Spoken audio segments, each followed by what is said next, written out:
In 1978, Louise Brown became the world's first baby to be born by in vitro fertilization, or IVF. Her birth revolutionized the field of reproductive medicine. Given that approximately 1 in 8 heterosexual couples has difficulty conceiving, and that homosexual couples and single parents often need clinical help to make a baby, the demand for IVF has been growing.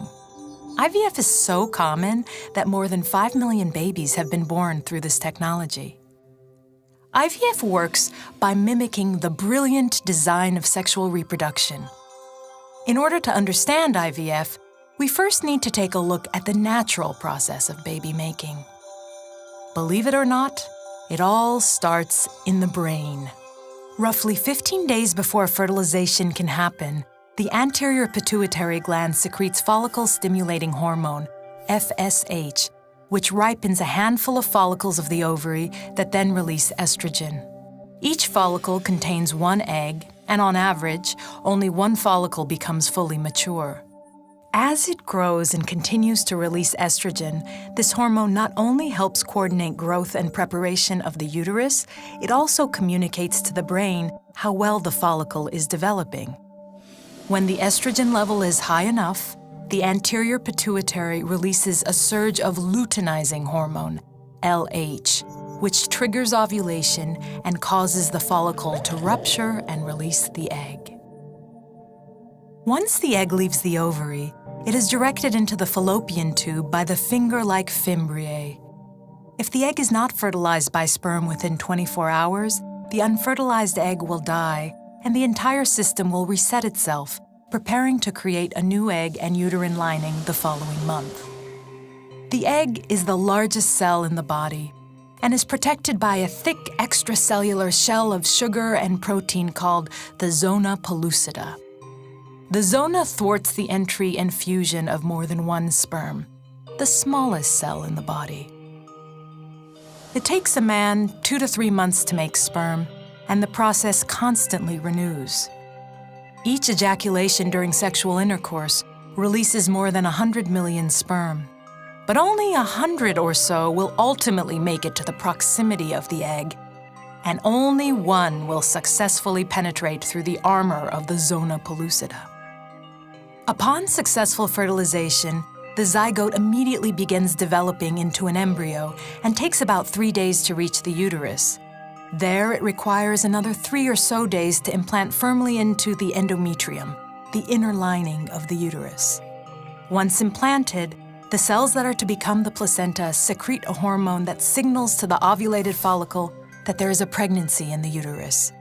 This helps rescue that follicle, now called the corpus luteum, from degenerating as it normally would do in that stage of the menstrual cycle. The corpus luteum is responsible for producing the progesterone required to maintain the pregnancy until 6 to 7 weeks of gestation, when the placenta develops and takes over until the baby is born approximately 40 weeks later. Now, how do you make a baby in a lab?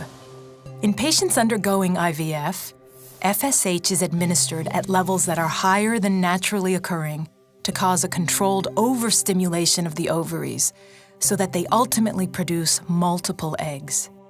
The eggs are then retrieved just before ovulation would occur, while the woman is under anesthesia through an aspirating needle that is guided by ultrasound.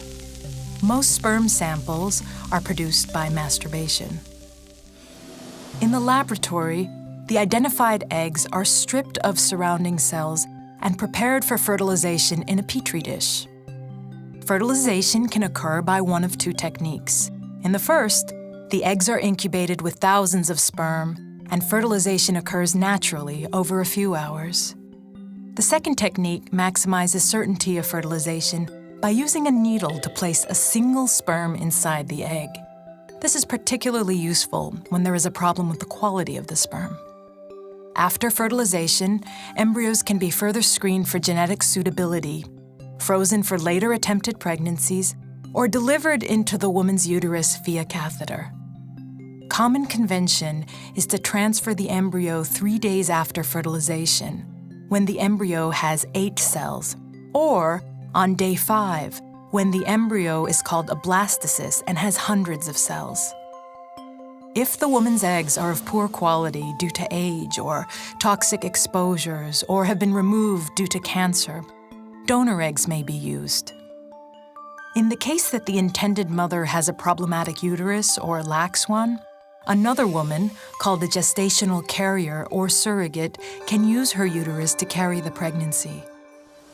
To increase the odds of success, which are as high as 40% for a woman younger than 35, doctors sometimes transfer multiple embryos at once, which is why IVF results in twins and triplets more often than natural pregnancies.